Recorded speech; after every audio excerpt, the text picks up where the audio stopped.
Përshëndetje të gjithëve, atëherë sot është dita e tretë e diskutimeve publike lidhur me temën e pensioneve. Diskutime të cilat synojnë një informim të hapur, të plot dhe të detajuar të pasqyrës mbi pasqyrën e pensioneve për të gjithë pensionistët në radhë parë, po dhe për të gjithë shoqërinë, për të kuptuar se cila është përmbajtja komplekse e kësaj pjese të administrimit të ardhurave që ne krijojmë dhe cila është vështirësia shumë komplekse për të adresuar siç dëshirojmë që të gjithë nevojën për rritjen e pensioneve dhe nga ana tjetër për të theksuar se në një proces si ky është i domosdoshëm një front i madh i përbashkët shoqëror në kuptimin më të mirë të fjalës mes qeverisë, kompanive dhe individëve, sepse sigurimet shoqërore, nga të cilat buron pastaj fondi i pensioneve, janë një detyrim jo vetëm ligjor, po edhe moral i patjetërshëm për të krijuar mundësinë që zinxhiri i solidaritetit funksionojë. Që do thotë sigurimet shoqërore janë detyrimi i parë i kujdo që merr një pagë dhe ai detyrim sapo shlyhet shkon direkt te dikush që merr një pension. Instituti i Sigurimeve Shoqërore nuk është një institucion buxhetor si të tjerët, nuk është asnjë institucion fitimprurës.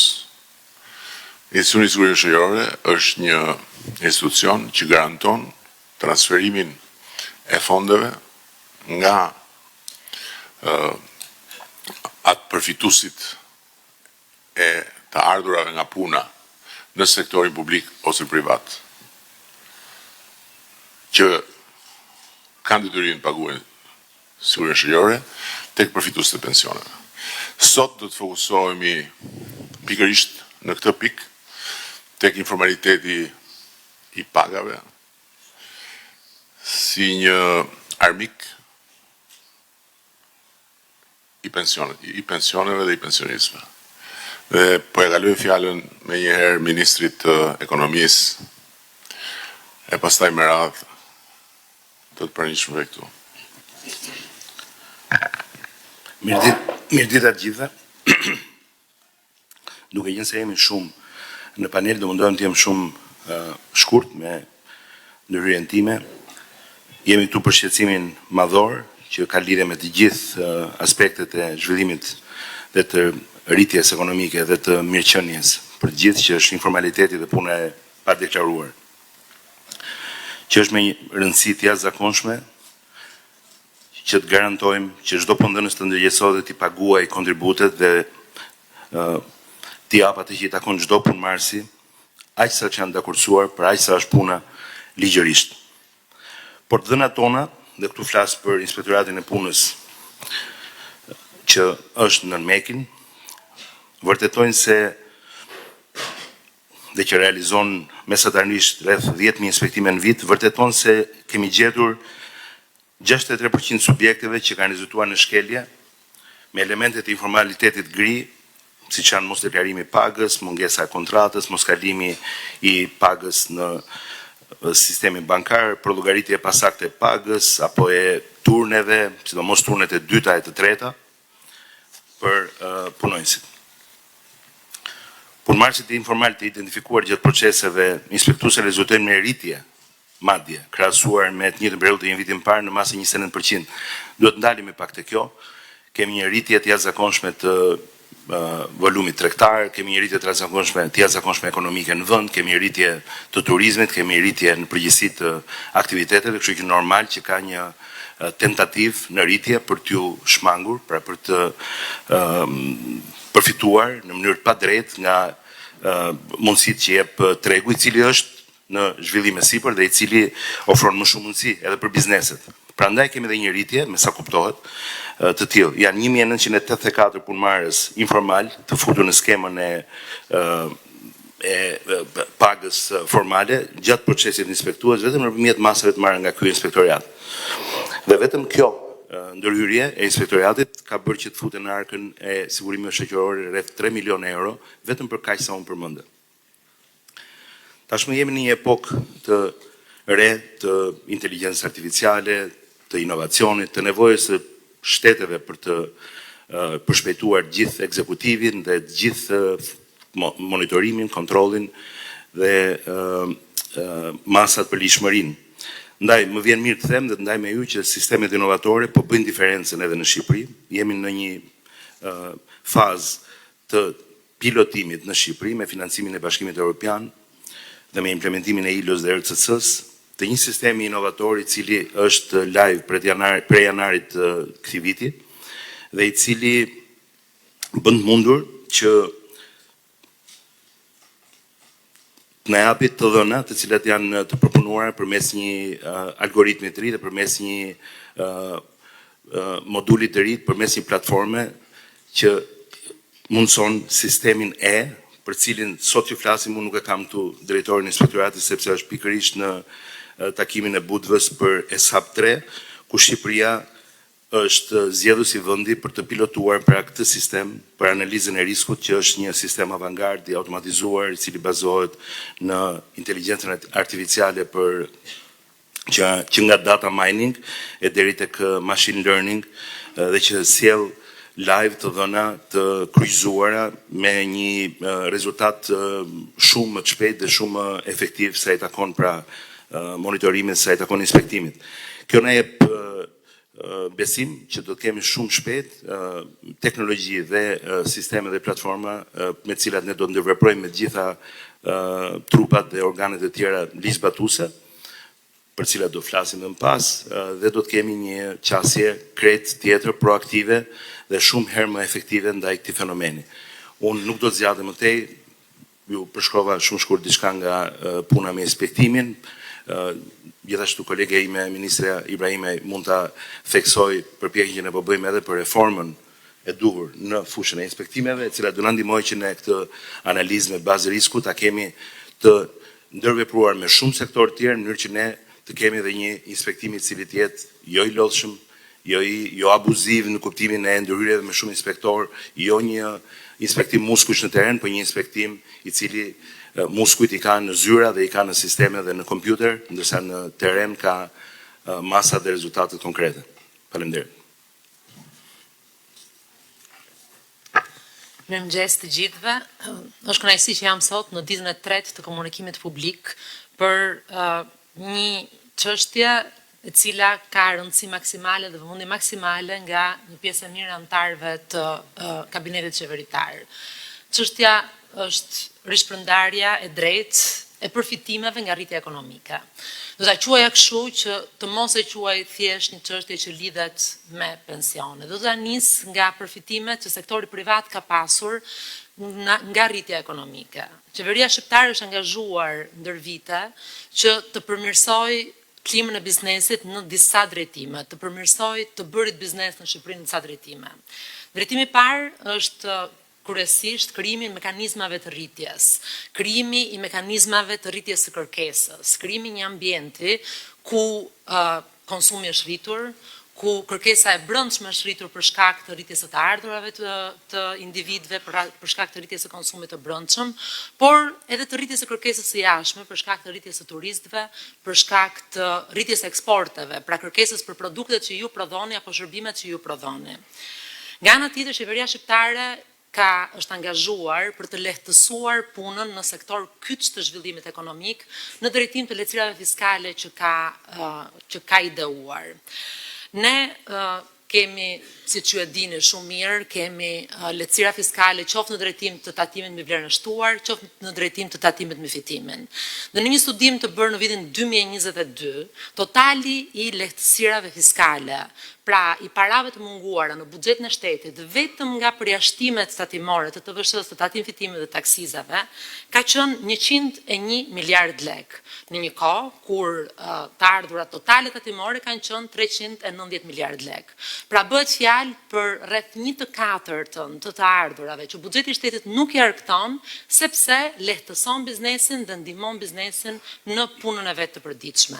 Dhe këto lehtësira tatimore, nëse marrim vetëm tatimin me vlerën e shtuar, nuk janë më 25%, por janë 44%. Në vitin 2022, ne kemi pasur 84 miliard lek mungesë në TVSH vetëm nga lehtësirat tatimore, ndërsa të ardhurat në TVSH-ja kanë qenë 191 miliard.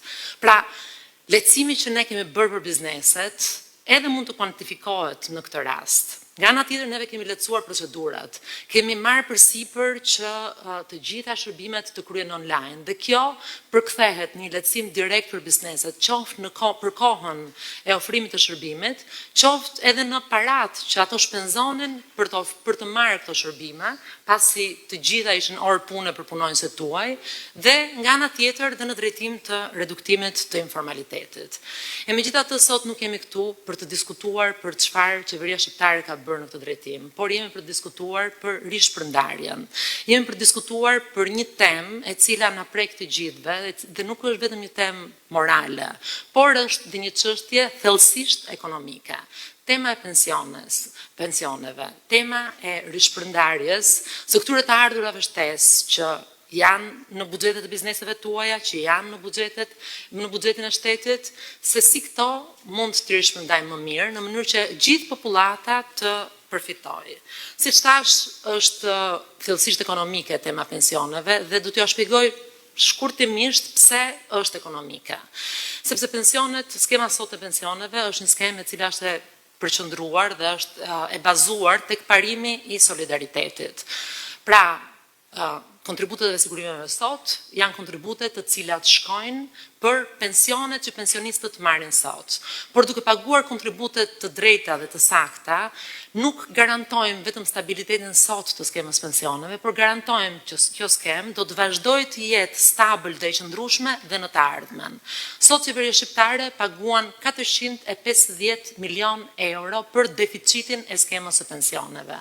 Dhe ne kemi marrë një angazhim që do t'i rrisim pensioneve, që pensionet do t'jenë më të denja për 25% të qytetarëve të vendit tonë, për atë kategori njerëzish të cilët kanë kontribuar për që sot ne jemi këtu dhe të kemi këto kushte dhe këto standarde. Që t'i rrisim pensionet ka dy mënyra, ose do rriten të ardhurat e kontributeve shoqërore, ose ne do të marrim nga të ardhurat e tjera që gjeneron buxheti i shtetit, pra nga taksat dhe tatimet e tjera që po ju paguani, dhe do t'i kalojmë dhe do të rrisim deficitin dhe do t'i kalojmë të pensionistët. Kjo do të thotë që ne do të kemi më pak shpenzime të tjera sociale, më pak shkolla, më pak spitale, më pak shpenzime në infrastrukturë. Pra, kjo do të thotë që ne do t'i marrim të tjera shtresave sociale dhe të tjera nevojeve, apo do t'i marrim rritjes ekonomike dhe përshpejtimit të rritjes ekonomike një pjesë për të garantuar rritjen e pensioneve, pasi pensionistët janë shumë të rëndësishëm për ne. Po nuk është kjo rruga që do të bëjmë. Rruga që do të ndërmarrim është një bashkëpunim i përbashkët, institucioneve shtetërore dhe të gjithë organizatave të biznesit, të gjithë bizneseve. Sepse unë jam e bindur që këtu sot kemi biznese të cilat kujdesen për punonjësit e tyre dhe kemi biznese që kujdesen për qëndrueshmërinë e skemës. Qëndrueshmëria e skemës është e rëndësishme sepse ne mund të ndërmarrim reforma për rritjen e pensioneve, të cilat nuk janë të bazuara në një rritje të ardhurave. Por kjo nuk do të jetë e qëndrueshme ndër vite. Dhe nëse do të dëmtohemi, nuk do të dëmtohet vetëm një qeveri, do të dëmtohet e gjithë ekonomia shqiptare. Pra gjithë secili prej jush duhet të kujdeset në mënyrë që skema e kontributeve të sigurimeve shoqërore të jetë e qëndrueshme. Ne fatkeqësisht kemi ende një informalitet të thelluar në tregun e punës. Sektorët të cilët përbëjnë një peshë të rëndësishme në tregun e punës, si ndërtimi, si tregtia, si turizmi, janë sektorë të cilët nga gjithë të dhënat që janë shumë evidente, nëndeklarojnë pagat. Tani, janë sektorë të cilët ndër vite kanë pësuar një rritje dyshifrore, janë sektorë të cilët janë subvencionuar, janë sektorë të cilët duhet të garantojnë që pagat e punonjësve të tyre t'jenë të denja dhe t'jenë në standardet e kërkuara. Është e thjesht për administratën tatimore, besoj që do flasi drejtori përgjithshëm dhe gjitha që do flasin më vonë që të identifikoj se ku ka punë të padeklaruar dhe besoj që me një plan të përbashkët, por dhe me përfshirjen tuaj, ne do të arrim qëllimin që pagat të shkojnë në nivelin e dur dhe që të kontribuojnë në formën e dur me qëllim që neve të kemi pensione më të mira sot dhe pensione më të mira të ardhmen. Në së fundi dua të theksoj që ne flasim shumë për integrimin europian, flasim shumë për Shqipërinë 2030, flasim shumë për Shqipërinë në Europë. Shqipëria në Europë nuk është vetëm një çështje qeveritare. Shqipëria në Europë është një çështje që na përket të gjithëve dhe biznesi është brenda të gjithë elementeve që do të garantojë që Shqipëria do të përmbush standardet për të hyrë në Europë në sipas planeve dhe Shqipëria 2030 do të jetë ajo që duam. Lidhet me përputhjen e standardeve, lidhet me qëndrueshmërinë fiskale, lidhet me luftën kundër informalitetit, lidhet me përmirësimin e klimës së biznesit, lidhet me integrimin e tregjeve të punës, si do bëhemi ne atraktiv për të gjithë punonjësit e huaj nëse neve nuk garantojmë minimumin e dinjitetit dhe minimumin e pagave që ata kanë. Pra, të gjithë komponentët e integrimit europian, të gjithë komponentët e zhvillimit ekonomik lidhen me ju. Ndaj ju bëj thirrje që t'i bashkoheni punës qeverisë dhe të punojmë së bashku në mënyrë që ne të shkojmë dhe standardeve europiane dhe të kemi një sistem pensionesh dhe një sistem sigurime shoqërore solid. Faleminderit.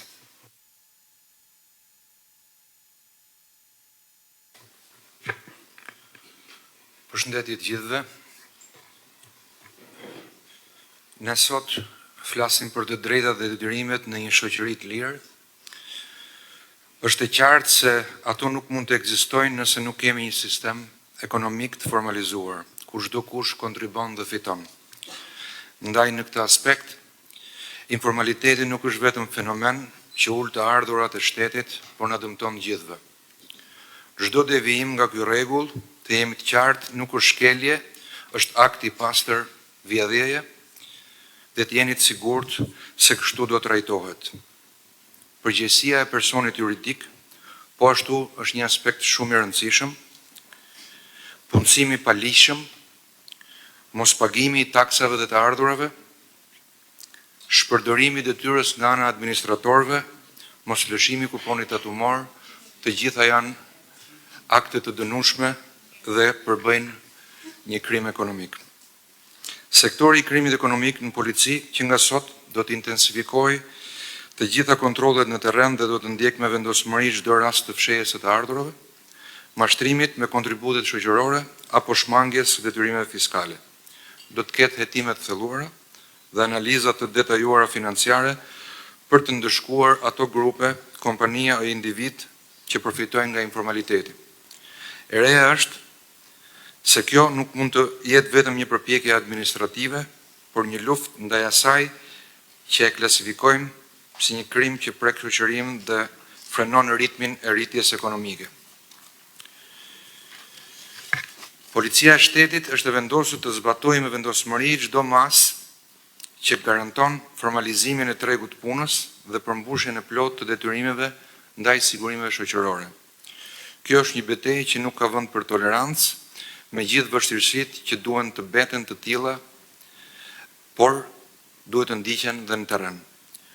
Policia udhëhiqet nga informacioni, vlerësimi i çdo informacioni inteligjent që vjen nga agjencitë me të cilat bashkëpunon. Por të gjithë jemi të vetëdijshëm se kjo nuk është një luftë vetëm e qeverisë, po e të gjithë shoqërisë. Siç edhe u tha nga parafolçit, është detyrë e çdo punëdhënësi të respektojë të drejtat e punonjësve të tij, duke siguruar që ata të jenë të regjistruar dhe të mbrojtur nga sistemi i sigurimeve. Është detyrë e çdo punonjësi të kërkojë dhe të mbrojë të drejtën e tij, duke qenë pjesë e këtij sistemi. Duke dëshmuar vullnet dhe angazhim maksimal, siç kemi bërë në betejat kombëtare dekadën e fundit, nisur nga kjo kundërvjedhje së abuzimit me energjinë elektrike, ndërtimeve pa leje, rezultatet do të jenë domethënëse. Faleminderit.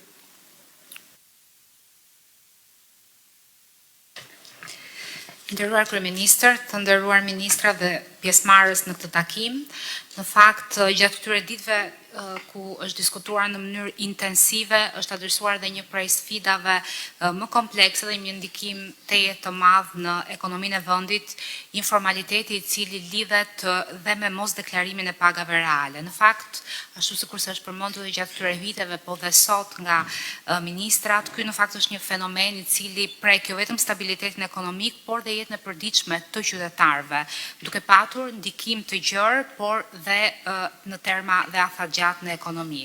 Pasojat e informalitetit, pa diskutim që janë të gjëra, janë shumë dimensionale dhe prekin çdo aspekt të jetës ekonomike dhe shoqërore, duke filluar nga pikpamja të ardhurave buxhetore në uljen e të ardhurave, pasi mosdeklarimi i pagave, pa diskutim që ndikon drejt për së drejti në mungesën e të ardhurave të rëndësishme për buxhetin.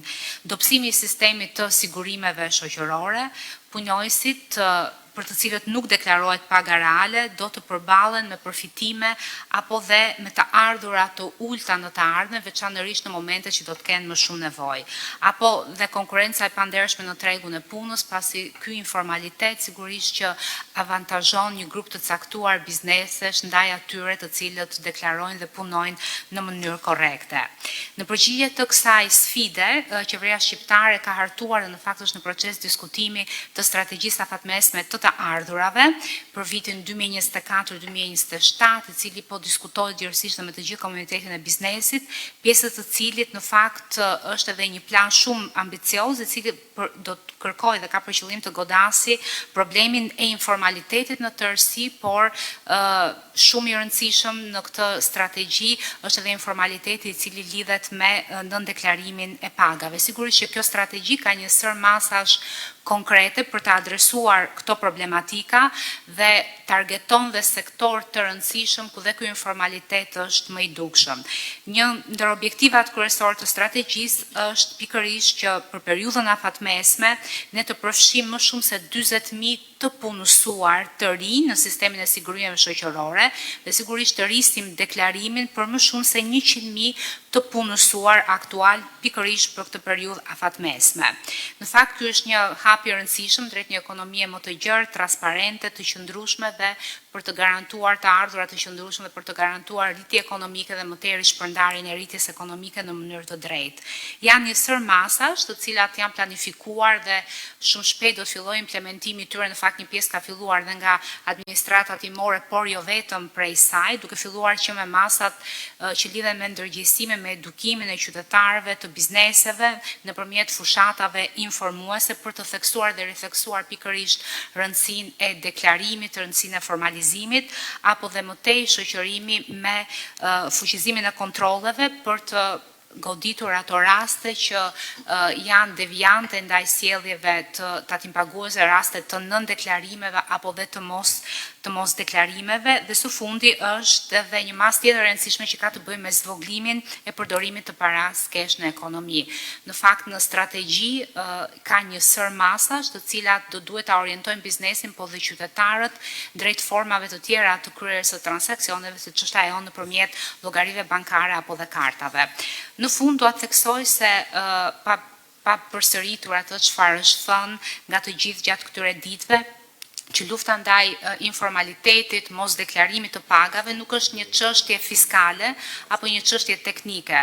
Kjo është një përpjekje për të ndërtuar një ekonomi të drejtë, të barabartë, të qëndrueshme për të gjithë qytetarët dhe sigurisht është një përpjekje e përbashkët, jo vetëm e institucioneve publike, por e biznesit dhe qytetarëve. Pasi pak të bashkëpunim edhe kjo iniciativë tenton të dështojë nëse të gjithë palët nuk do të bashkojnë dhe harmonizojnë forcat në drejtim të mirës së përbashkët. Faleminderit.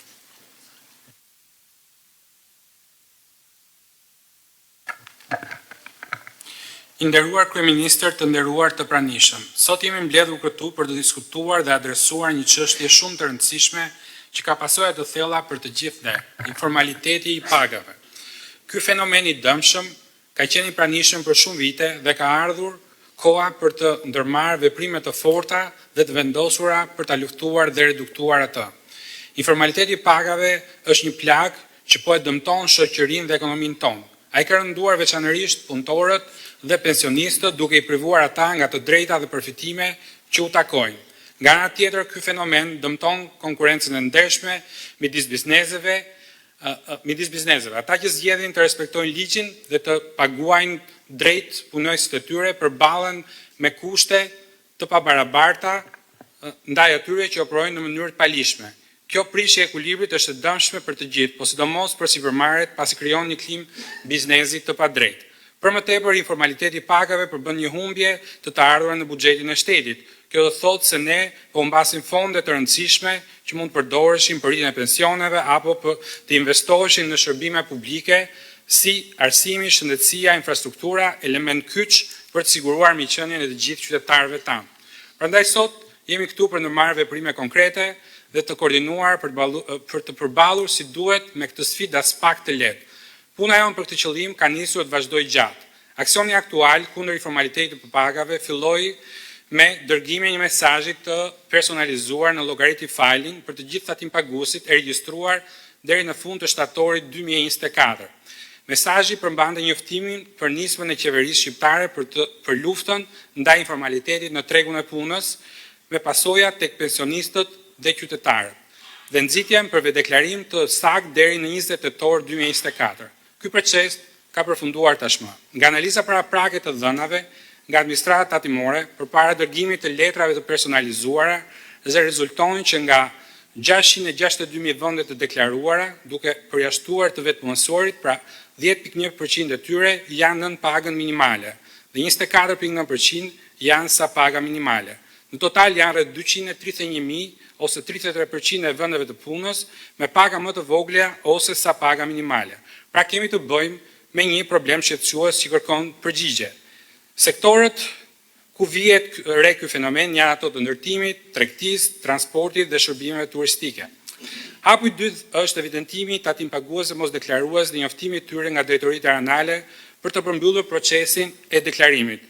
Është duke përfunduar identifikimi i mos deklaruesve dhe jemi në fazën e njoftimit të tatimpaguesve për të bërë deklarimet.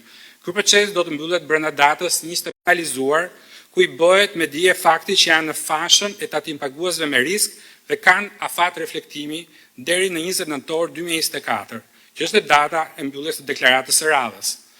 Nga data 21 nëntor deri në 30 nëntor do të evidentohen të gjithë bizneset që nuk kanë korrigjuar situatën pas njoftimit të dytë, dhe nga ai moment do të nisin kontrollet e filluara në terren nga Drejtoria e Tatimpaguesve të Mëdhenj, Drejtoria Rajonale e Tiranë për të gjithë bizneset me 40 punonjës, me mbi 40 punonjës, Drejtoria Rajonale Fier, Durrës, Vlorë, Elbasan, Shkodër, Korçë për të gjithë bizneset me mbi 30 punonjës, Drejtoria Rajonale Tatimore të tjera për të gjithë bizneset me mbi 20 punonjës.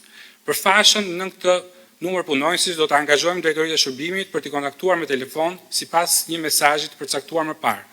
Mendojmë të përjashtojmë nga procesi industrit fason lidhur me problematikën që ata kanë pasur për momentin. Gjithashtu do të jemi në komunikim të vazhdueshëm me Inspektoratin e Punës për të shkëmbyer të dhënat që disponojnë dhe krijojmë një marrëdhënie të re ndërinstitucionale si pjesë e task force-së së përbashkët ngritur për këtë qëllim.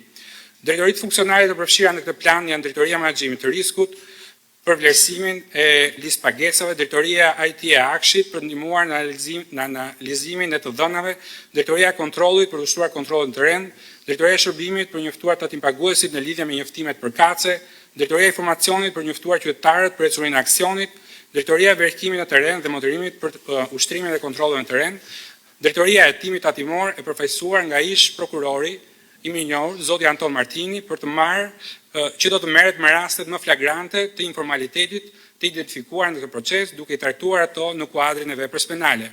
Akti i mosdeklarimit të pagës është shumë i rëndë dhe si i tillë do të trajtohet.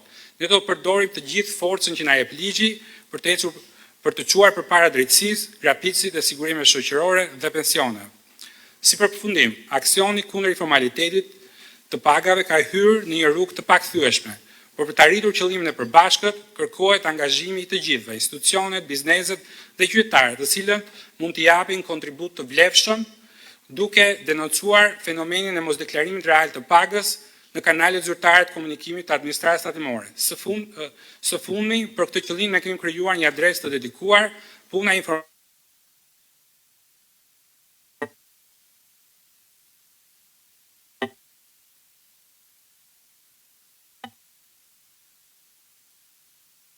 me informalitetin në tregun e punës. Vetëm përmes një angazhimi të përbashkët mund të arrihet ndryshimi i qëndrueshëm që na nevojitet për të ndërtuar një shoqëri më të drejtë, një klimë më të mirë për biznesin dhe pensionistët kanë mundësi të shpërblehen në mënyrë dinjitoze për kontributin e dhënë. Faleminderit. Përshëndetje gjithëve. Në fakt, kryeministri dhe ministrat bën një përmbledhje shumë të mirë dhe i përcollën më së miri të gjitha mesazhet që jemi përpjekur të përcjellim në këto 3 ditë që kemi bërë takime me pensionistët, me punëdhënësit dhe me punëmarrësit, që në fakt janë 3 grupet kryesore që e prekin në mënyrë të drejtë për drejtë skemën e sigurimeve shoqërore.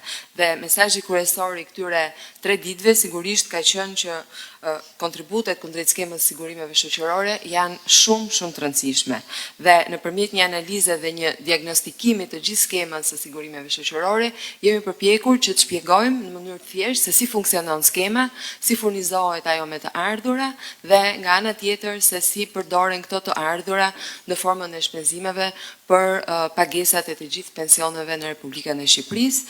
Është shumë e rëndësishme të kuptojmë që në themel të skemës sigurimeve shoqërore qëndron parimi kontributiv, pra ne gjithë do të marrim mbrapsht në formën e pensionit atë që kemi kontribuar me punën tonë gjatë gjithë këtyre viteve.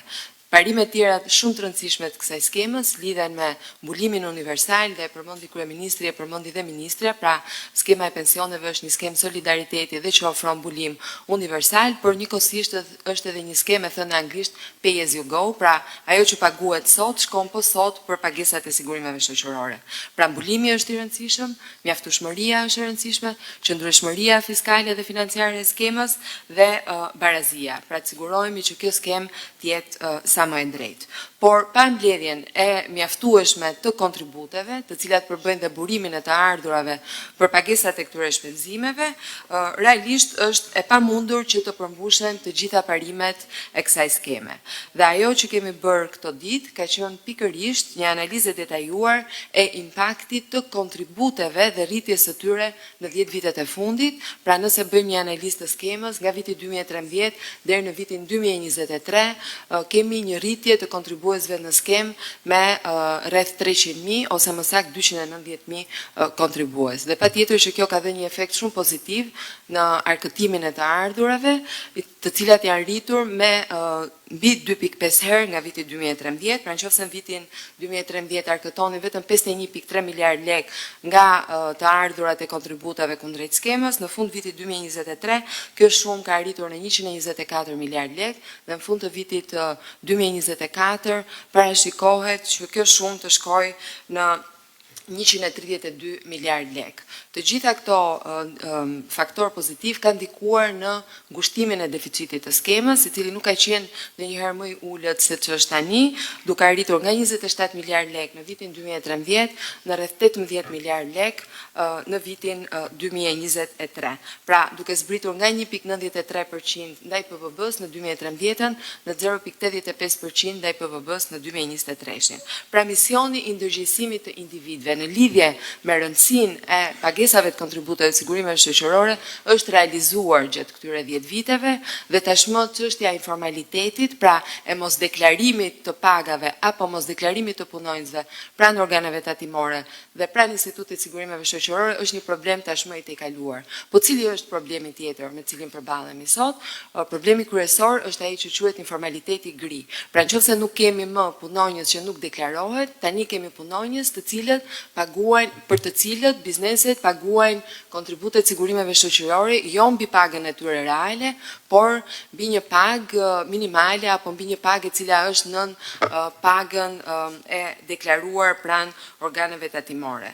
Dhe paga mesatare kontributive, kemi bërë dhe një analizë sipas sektorëve, në sektorët të cilët janë më produktiv dhe sillin rritjen më të madhe në ekonomi, rezultojnë të jenë poshtë pagës mesatare të ekonomisë. Pra bëjmë një analizë të sektorëve të ndërtimit dhe sektorëve të tregtisë dhe të shërbimeve, të cilët lidhen ngushtësisht dhe me hoteleri turizmin, pra që është një sektor i cili ka pësuar një rritje shumë shpejt dhe pagat në këto sektor janë rreth 600.000 lekë të vjetra, që janë ndjeshëm poshtë mesatares së pagës së deklaruar në ekonomi që është rreth 750.000 lekë, gjë e cila na bën të kuptojmë që realisht ka një problem me deklarimin real të pagave.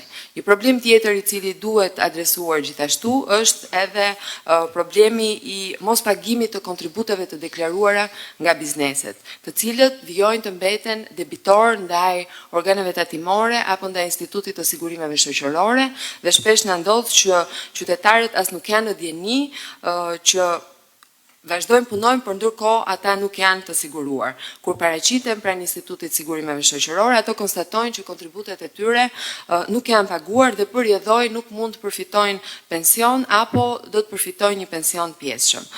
Kjo shumë debitore, përfshirë dhe gjobat dhe kamat vonesat, është e konsiderueshme dhe arrin deri në 200 milion lekë, praktikisht aq sa ç'është edhe deficiti i skemës së sigurimeve shoqërore, duke përjashtuar të gjithë format e ndryshme të subvencioneve që qeveria jep për skemën. Pra, duke patur këto dy problematika, nga njëra anë mos pagesat e detyrimeve që janë tashmë të deklaruara nga bizneset, dhe nga ana tjetër problemin e mos deklarimit të pagave reale, të dyja sigurisht që do të jenë në fokus të gjithë incentivës dhe nismës që ka ndërmarrë qeveria për të luftuar këtë problem, pasi siç pam edhe nga diagnoza e skemës së sigurimeve shoqërore, sigurisht që prodhoi rezultate shumë të mira nëse ndërgjegjësohemi gjithë dhe nëse tashmë zgjidhim edhe problemin e mosdeklarimit të pagave reale, siç zgjidhëm problemin e mosdeklarimit të punonjësve që kishim kur filluam me reformimin e skemës në vitin 2013, më pas në 2014 dhe 2015. Besoj se gjithë tjerat u thanë, mënyra se si do të procedohet, sigurisht që proceset inovatore që përmendi dhe ministri janë shumë të rëndësishme në qasjen që do të kemi ne në luftën kundër informalitetit. Faleminderit gjithëve për praninë dhe do ja kaloj fjalën kryeministrit. Faleminderit. Shumë faleminderit edhe një herë për praninë. Këtu është një grup i rëndësishëm interesi dhe praktikisht është ana tjetër e medaljes nevojës për të rritur pensionet, që është sipërmarrja. Dhe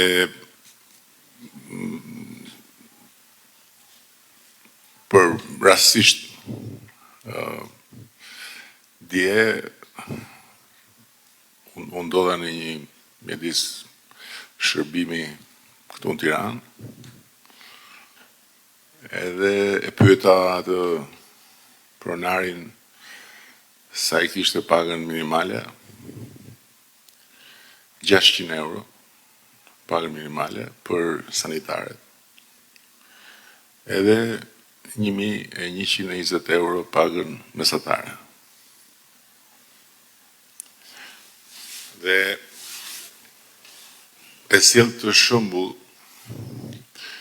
për të thënë që këto janë pagat reale në sektorët përkatës.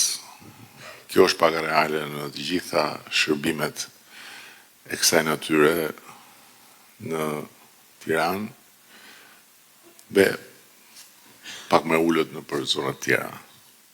Mirë po, kur jenë punat tek deklarimi i pagave, pasyra është komplet tjetër. Tani, ne jemi i vetmi vend në rajonin ton që e kemi biznes në vogël me 0 taksë. Dhe për një kuriozitet, nuk ka vend tjetër në botë, besoj, po flasim për rajonin, se Europa i ka shumë të larta, ku vetëm 10% e bizneseve paguajnë të atim fitimi. Vetëm 10%. 90% e bizneseve janë të çliruara nga barra e tatim fitimit. Si rezultat i një strategjie dhe i një vendimarrje të qeverisë sonë prej vitesh tani më, që kemi vendosur që deri në 2029 biznesin e vogël ta lëmë pa taksa. Dhe pa të vëshë deri në 100.000 euro xhiro. Për t'i dhënë frymarrje, për t'i dhënë krah, për t'i dhënë mundësi që të zhvillohet. Po ka një shifër tjetër akoma më të jashtëzakonshme në unikalitetin e vet. Në Shqipëri, vetëm 27% e bizneseve paguajnë TVSH. Pra, 1/4 e bizneseve. 2/3 nuk paguajnë as TVSH. Për të njëjtat arsye që thash. Dhe nga të gjitha lehtësirat, se s'është vetëm kjo, s'janë vetëm këto, nga të gjitha lehtësirat që janë për biznesin, këtu shoh njerëz nga sektori i turizmit, e kishin 20% të vëshën deri përpara disa vitesh, edhe kërkonin me drejt që të kishin një tjetër të vëshë për shkak të kongrueshmërisë në rajon, dhe ne kemi rënë në një rajon ku në aspektin e turizmit janë të gjithë peshkaqenët e mesdheut, në aspektin e kapacitet. Ja u bëm më të ultën 6%. Apo të tjera lehtësira. Dhe e dini sa është shuma që shkon në arkën e sipërmarrjeve nga këto lehtësira, pra shuma nga e cila qeveria ka hequr dorë dhe në vend se ta mbledhi dhe ta çojë në arkën e shtetit, e ka lënë në arkën e sipërmarrjeve, është 1.1 miliard euro në vit.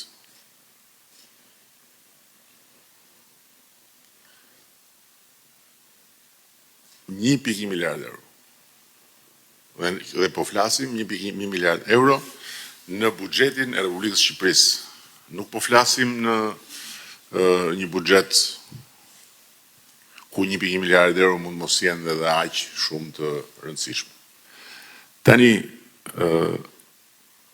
nuk ka diskutim që ne kemi bërë mirë me këto masa, sepse i kemi dhënë shumë frymarrje sipërmarrjes, dhe nuk ka diskutim që frymarrja sipërmarrjes është frymarrja e ekonomisë.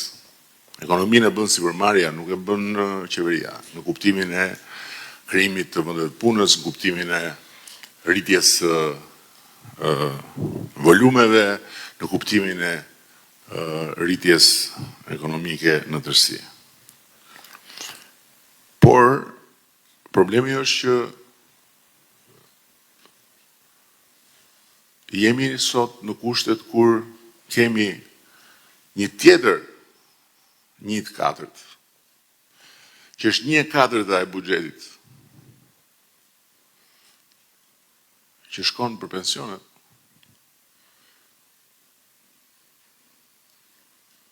Dhe na mungon kontributi i sipërmarrjes, kontributi ligjor i detyruar i sipërmarrjes në këtë. Tani si do t'i bashkojmë ne këto dyja, që edhe i është dhënë sipërmarrjes gjithë kjo hapësirë, lehtësie që nuk e ka asnjë sipërmarrje në rajonin tonë, edhe sipërmarrja vjedh pensionistët, më falni për fjalën, është shumë e rëndë, por unë nuk di çfarë emri të tjetër. Mund t'i vë dhe një emër tjetër, grabit. Grabit pensionistët. Duke mos paguar detyrimet bazë dhe përfilloj nga detyrimeve, që edhe në ligj është i shkruar, është detyrimi i parë, është përpara taksave, sigurimisht shoqërore. Po vazhdoj pak përsëri me punë marsit. Nëse ne do të vazhdonim, nëse Shqipëria do të vazhdon, dhe se ne nuk vazhdonim, me taksën e shesht mbi pagën, ne do kishim më shumë të ardhura. Edhe për sigurimet shoqërore. Por, do merrni më shumë nga xhepi i punë marsve. Pra nga ata që jetojnë me i pagë në shtet ose në privat. Ne e hoqëm taksën e shesht. E bëm taksë progresive. Dhe faktikisht kemi hequr dorë nga jo pak, po kemi hequr dorë nga një shumë e konsiderueshme që ja kemi lënë mësuesve, ja kemi lënë infermierëve, ja kemi lënë punonjësve në të gjitha hallkat e zinxhirit ekonomik, që nga kamarierët tek menaxherët e kështu me radhë. Tani, si t'ja bëjmë ne kur për 17 sektorët e ekonomisë janë 156.000 punësuar që deklarohen me pagë 50.000 lekë të reja, sepse e dim të gjithë që kjo pagë është përjashtuar nga taksimi. Dhe që duke i parë sektorët me radhë, nuk ka asnjë logjik që ta thotë që duhet ta gëlltisësh këtë gjë dhe ta pranosh që është kështu, sepse janë paga të gënjeshtërta.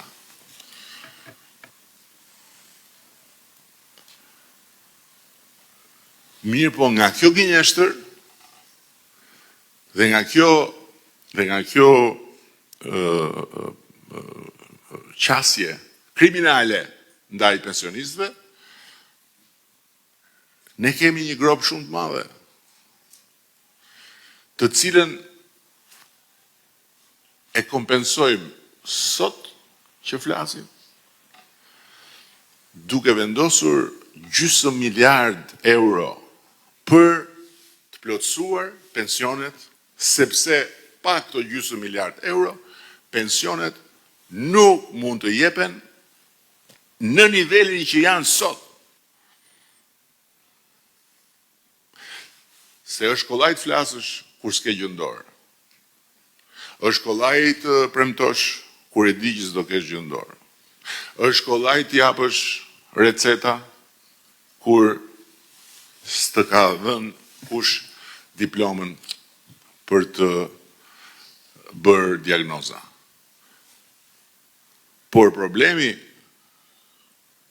i pensioneve nuk zgjidhet me dëshirën e mirë vetëm. Dhe as nuk zgjidhet me idenë që hajde t'ja urrisim sot, pa parë që nesër mund të qosh në humner të tërë bashkë. Dhe janë atje problemi i pensioneve dhe rritja e pensioneve nuk zgjidhet duke ja u marrë fëmijëve, dhe me fëmijë nuk kam parasysh fëmijët që janë sipërmarrës që ja u marrin prindërve apo ja marrin gjyshërve të tjerëve, se për prindërit e tyre dhe për gjyshërit e tyre ja u japin cash ato që ju duhen, po kam parasysh fëmijët që lindin sot në Republikën e Shqipërisë, fëmijët që janë sot të mitur, që ka nevojë për shumë investime tjera që duhet bëj shteti për ta. Taksat janë për fëmijët, janë për të ardhmen, janë për të investuar për të nesërmen, janë për çerdet, janë për kopshtet, janë për shkollat, janë për spitalet, janë për infrastrukturën, janë për të gjitha llojet e shërbimeve. Sigurisht janë për të moshuarit, janë për pensionistët, janë dy gjëra të ndara komplet. Nuk puqen bashkë. Po sigurisht që kur mungon një pjesë, nuk mund të lihet pa u futur pjesa tjetër. Tani duam të shtojmë ne pensionet. Si do t'i shtojmë ne pensionet në mënyrë të njëanshme? Dhe sado që t'i shtojmë ne pensionet në mënyrë të njëanshme, nuk i shtojmë dot aq sa do duhet shtoheshin nëse nuk futet në lojë pala tjetër që jeni ju, që janë sipërmarrësit. Që qoftë edhe për një garanci, Xhanëm, që kur shkoni të paraqiteni te dera e botës tjetër, dhe aty unë jam informuar për shumë vitesh që nuk ka karta krediti, nuk funksionon keshi, nuk ka lidhje fare as si e veshur, as fare. Aty je ti përpara Zotit. Për katolikët thonë që del Shëmpjetri dhe thotë,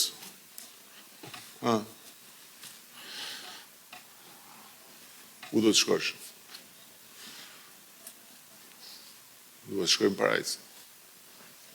Të gjithë aty duhet të shkojmë, më thuaj çka ke bërë për të shkuar në parajs.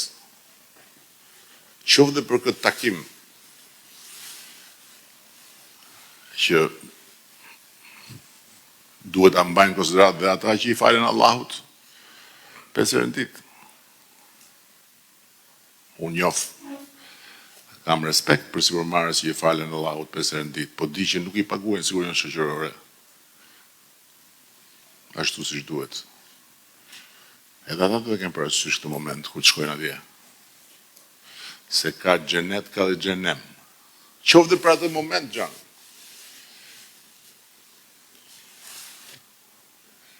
Qoftë për të pasur mbarësi dhe për mos marrë mallkime edhe pensionistëve. Ato që ju takojnë pensionistëve nuk duhet diskutohen. Nuk duhet diskutohen. Po t'jap 500 euro, 50.000 lek, po t'jap me bank, se i ke pa taksa. I thot sipërmarrësi punojësit, i ke pa taksa, i thot. Dhe po t'jap edhe një 30.000 tjera cash. Pra pa taksa. Në fakt, po i bën 2 gola. Një, nuk po i jep lekët e pensionit të prindit që kanë shtëpi ky punonjësi. 2, po i ha pensionin e vet, sepse nesër kur ky punonjës do dalin pension, do ndodhi siç i ndodh ISSH-s, që i vinë me mira ankesa, i thonë nuk më keni llogaritur mirë pensionin, sepse unë nuk kam marrë kaq rrogë, unë kam marrë më shumë rrogë. Mirë, po atë më shumë rrogën nuk e ken letër, sepse ta ka dhënë ai në dorë. Në letër ke vetëm atë që të ka dhënë pa taksa. Taksa që duhet të paguaj ai. Dhe vim të turizm. Tani, si mund të vazhdojmë ne të pranojmë që ndërkohë që këtu Shqipëria është në invazion nga turistë e huaj dhe nga shqiptarët që vinë gjithmonë më shumë për pushime.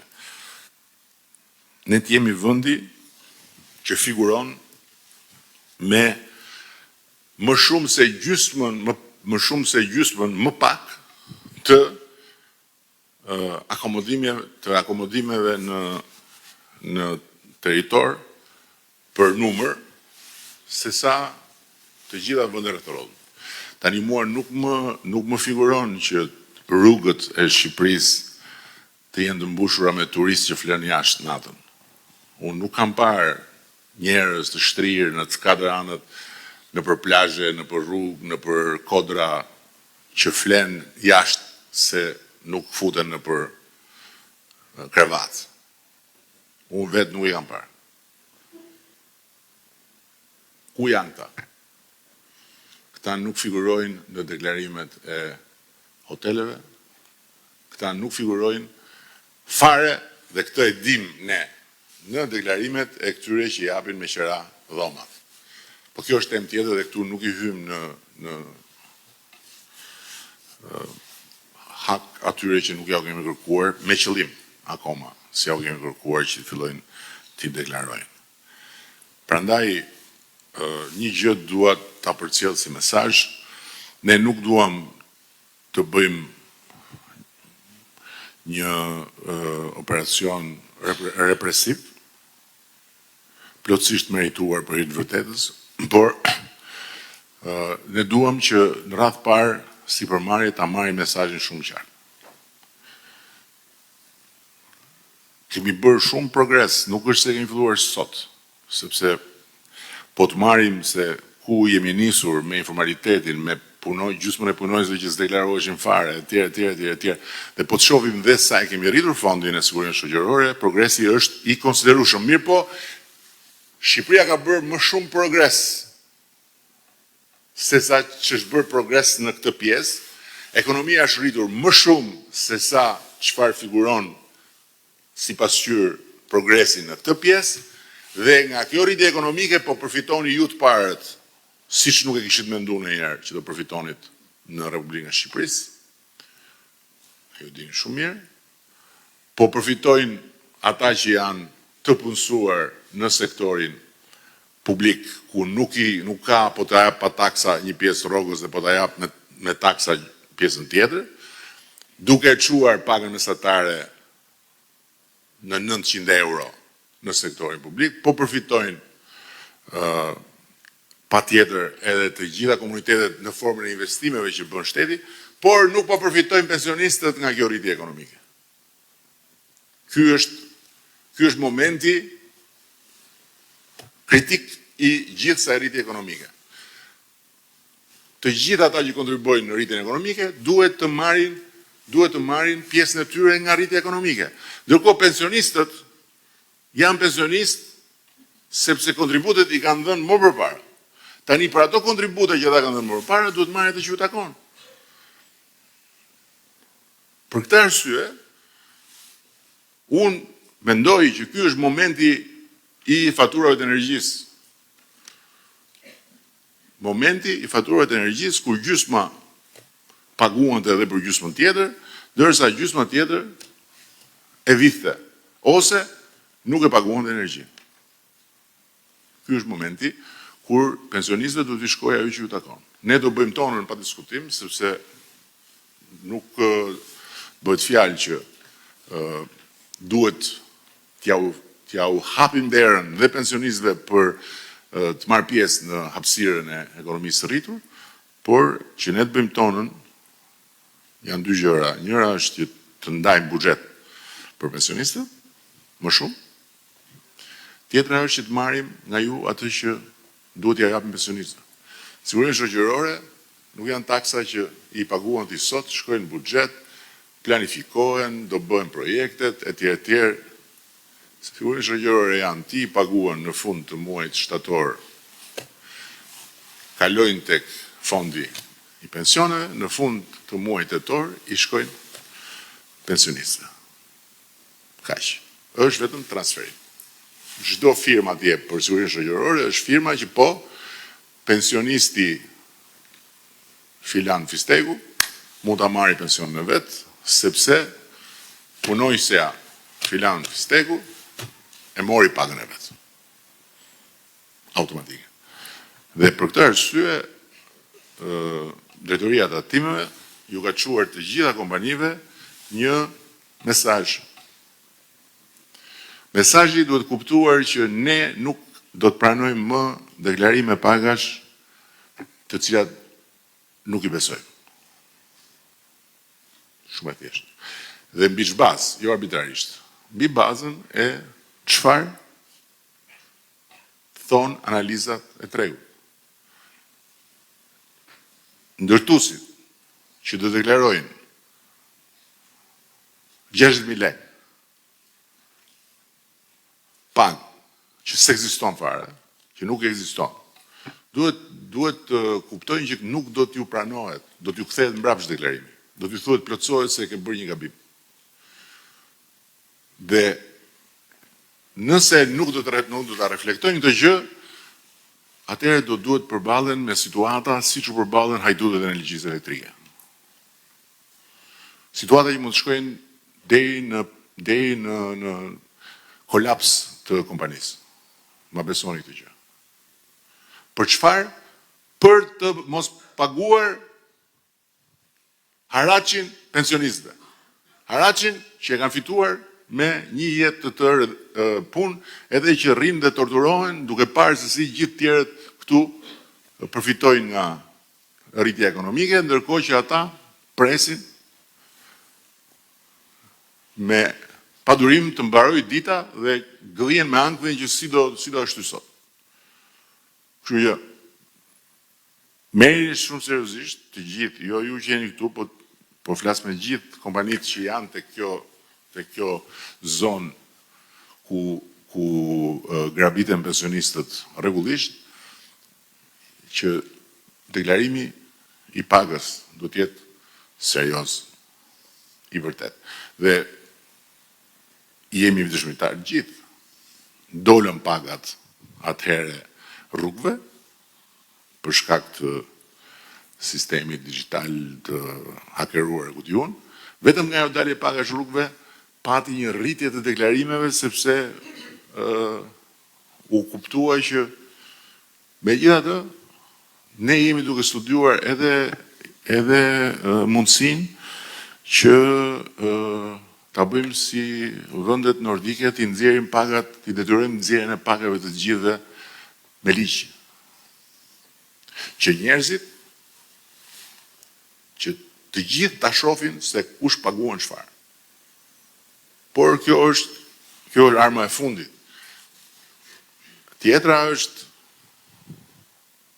hyrja më thellë pastaj në inspektime, në krimi ekonomik i Ministrisë Brendshme, e të tjera. Nuk janë fare as kërcënime, as presione, janë thjesht informacion transparent për çfarë kemi ne në mend të bëjmë. Kemi qysh në fillim të këtij viti që jemi ulur me një grup pune të gjerë, me ekspert ndërkombëtar, me praktikat më të mira të studiuara të analizuara, për t'ju dhënë përgjigje pensionistëve çfarë do bëhet me ne. Dhe çfarë do bëhet me ta, nuk ka kush e jep përgjigjen tjetër përveç kësaj qeveria, nuk ja jep tjetër kush. Përgjigjet e tjera janë përgjigje që janë për klubet e mbrëmjeve neuromediatike. Kurse përgjigjen për ta duhet ta japim ne. Dhe besoj që do t'i japim përgjigjen që ata presin, hap pas hapi, nuk jo me njëherë, duke filluar nga ky fund vit, kur bonusi po studiojmë që të ndryshojë si strukturë, dhe pastaj fal kontributit të kompanive që të duhet të japin të japim pensionistëve atë që ju grabisin. Le ta quajmë një grabitje pa mendje ose pa vëmendje dhe ta ndryshojmë këtë tendencë. E fundit për biznesin e vogël. Biznesit të vogël i kemi kërkuar vetëm që të paguajë sigurime shoqërore dhe shëndetësore. Asnjë taks. Dhe mbi të gjitha biznesi i vogël, që është i vetpunësuar, ja paguan vetes vet, pra paguan për pensionin e vet. Kjo është një nivel, kjo quhet autograbitje. Do më të vjedhësh veten tënde. Por, okej, njeriu më thot, po çfarë do duhet ty, unë dua ta vjedh veten time. Problemi është që këto parat që sot nuk janë të tuat. Këto parat sot do t'i marri pensionisti. Kur të dalësh ti në pension, atëherë do ta kuptosh se çfarë ke bërë vetes, sepse ai tjetri që do jetë në punë nuk t'i jep dot ty ato, se ti nuk ke paguar për atë që ishte përpara teje. Ky është zinxhiri. Prandaj autograbitjen ne nuk e pranojmë dot. Dhe do të marrim masa drastike për çdo biznes vogël që nuk paguan sigurinë shoqërore. Deri në mbyllje të aktivitetit. Të gjitha tjerat mund të diskutojmë, edhe taksat mund të diskutohen, në kuptimin ka një sistem në Republikën Shqipërisë, e ju e dini mirë, të marrëveshjeve, jo debia, jo kam ca borxhe, hajde bëjmë ristrukturim, hajde bëjmë, edhe e ka, është me ligj, që do thotë taksat mund të diskutohen në marrëdhënie me institucionet të ardhura. Republika e Shqipërisë dhe asnjë republikë tjetër nuk e ka një të tillë për sigurinë shoqërore. Dhe kemi sot aktualisht një numër të konsiderueshëm biznesesh që figurojnë debitor ndaj pensionistëve. E kanë aty debit. Nuk e ka Republika e Shqipërisë këtë mundësi që t'i thuash hajde ta bëjmë me këste, të falim nga këtë, të bëjmë. Por edhe këtë ne po e studiojmë për të mos e përdorur si një pengesë për formalizimin. Pra për mos ja u vëmë përpara bizneseve si gur në rrugë, por fillimisht duke u lënë bizneseve topin tani, që kur të bëjnë atë deklarimin e pagave, ta bëjnë ta bëjnë si pranim të këtij kushti moral, edhe si pranim të këtij detyrimi ligjor, dhe ju lutem mos na e bëjnë si ftesë për inspektim. Mos na e bëjnë si ftesë për hetim.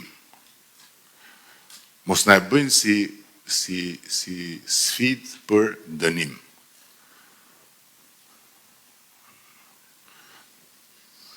Ju lutem mos provokoni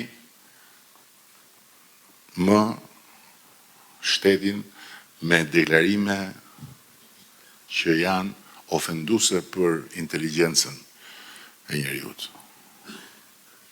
Nuk mundet do të ngresh pallate e të shesësh apartamente me mijëra euro dhe në kushtet e një tregu pune ku të gjithë ndërtuesit thonë aman vetëm punëtorë më duhen, s'ka rëndësi sa i paguaj, dhe shteti thuash i ti këta i paguan me 60.000 lekë në treja. Këtë nuk mundet. Këto ishin ato që unë doja të ndaja me ju, dhe ju falenderoj shumë juve që u munduat dhe erdhët deri këtu duke na ndihmuar që të përcjellim të mesazh. Ndjes kujdo ndër ju dhe kujdo ndër ata që nuk i përkasin kësaj kategorie të gjërë grabitësisht të pensioneve, sepse e vërteta është që kemi edhe plot kompani që deklarojnë solla shëmbullin, solla shëmbullin për përshtypje, bile dhe pastaj pyeta dhe verifikova që am kishte thënë të vërtetën se thash Elbete, mos ju duka unë sikur po shkoja të merrja sigurimet shoqërore me që kemi filluar këtë proces, po ishte sakt. Shumë sakt. Kështu që ndjes gjithë atyre që nuk i meritojnë këtë fjalë, por shumica, ju lutem, merrni shumë seriozisht mesazhin që ka ardhur nga drejtoria e tatimeve, sepse është vetëm fillimi i një ndërveprimi mes nesh dhe jush, që ne duam të jetë sa më konstruktiv dhe sa më çlirus për shpirtrat e të gjithëve në raport me pensionistët, por që jemi të gatshëm ta bëjmë edhe një ndërveprim dramatik për ata që nuk do ta marrin seriozisht. Shumë faleminderit. Tani me që keni ardhur deri këtu, nuk mund t'ju themi hajde tani mirupafshim, kështu që për çfarë do qoftë dikush mund të ketë pyetje, mendim, ide, kritik, sharje, gjitha i pranojmë. Sidomos këto të fundit njerë i presim pas një problem se na janë bërë si ajri që thitim. Ka një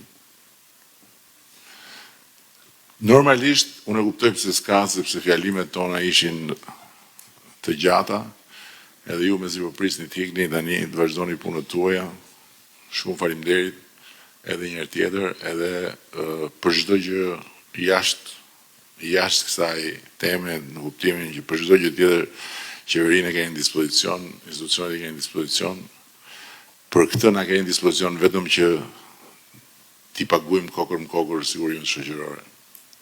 Faleminderit.